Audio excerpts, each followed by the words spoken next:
Robinson, Fitness Director at Premier Tennis and Fitness, and we are here with your Premier Fit Tip. Joining me today, Haas, Personal Trainer and Group Fitness Instructor, Tracy Hsu, Personal Trainer and Group Fitness Instructor, and Terry Clore, also a Personal Trainer and Group Fitness Instructor. Hey guys, today we're going to talk about low ab progressions.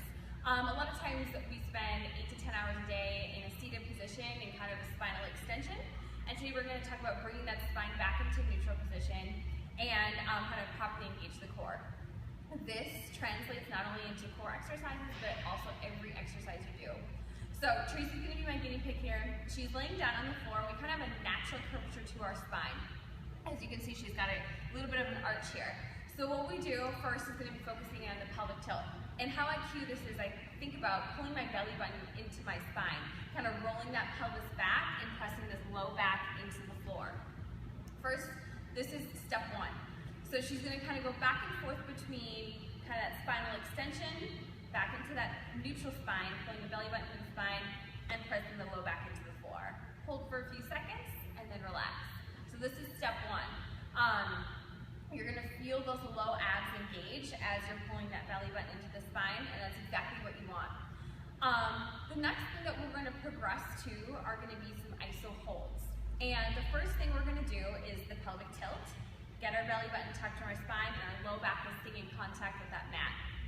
She's going to raise one leg up, and that's going to kind of increase this lever, and that back's going to want to pop off the floor, but she's not going to let it. She's going to keep everything nice and tight and keeping that low back flat.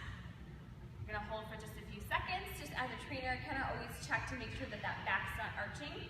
Then she's going to relax that leg. Make sure that that pelvic tilt is still there, and then we're going to bring up that opposite leg too. So this is step two. This is kind of that progression from the pelvic tilt.